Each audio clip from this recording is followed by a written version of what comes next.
Hello YouTube, it's been 4 months, and today we're going to talk about... Okay, so it's kind of cold here in Texas right now, which is a little bit weird, mostly because this is like land of the tumbleweeds and the 10-gallon hats.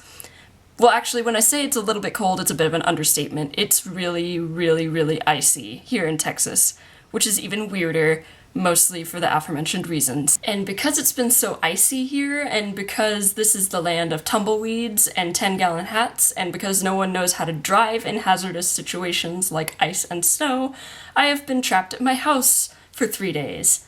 And tomorrow it will be the 4th day.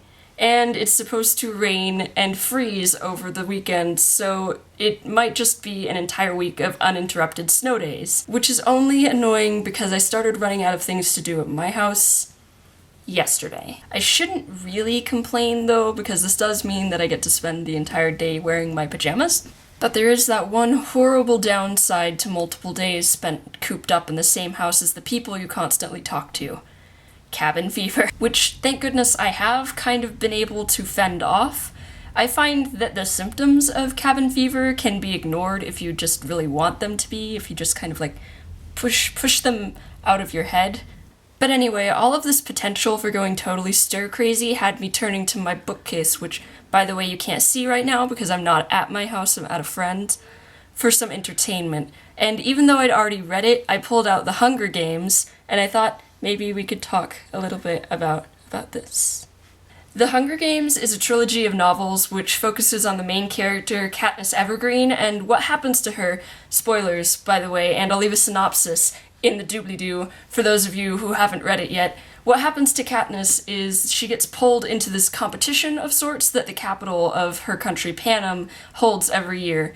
And it's a really bad competition. I think if I remember correctly, 24 people are pulled to be in the Hunger Games, and only one of them is allowed to make it out with their heart still beating in their chest.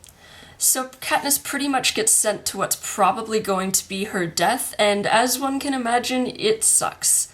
It sucks a lot. And a lot of really terrible things happen to her when she's in this competition, but she does something which kind of surprised me at first. She winds up doing a whole lot of good person things, and not a whole lot of bad person things. Like, instead of killing the 23 other people who are trying to kill her, she mostly just stays out of the way, and she even winds up helping a few of them, which, I don't know, if I were in that situation, I don't think I would be doing the noble thing. But anyway, I'm losing track of what I actually wanted to say in this vlog. Basically, as I look out my window at the very out-of-place sheet of white that has settled over my little piece of Texas, I wonder what our problems are like compared to the problems of the people in this book. We are being annoyed by someone at work on a daily basis, or we're cooped up in the same house with several other people for several days on end, or we are being hit in the back of the head by a bunch of spitballs at school every day. Katniss watched people die. There's one scene at the end of the novel where she literally listens to someone being, like, ripped limb by limb for hours. I think actually maybe a day. And that's a whole lot worse than having to deal with a couple of trivial annoyances. Katniss Everdeen keeps a very firm grip on her sense of humanity and her sense of goodness all throughout this book.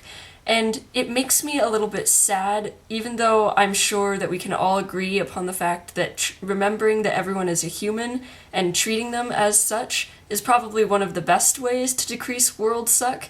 Some people tend to stray toward the bad end of the moral spectrum. I'm not saying we need to strive to be totally perfect, because I don't think we'd be able to achieve perfection even if we did try. It's human nature to kind of be a little bit nasty sometimes.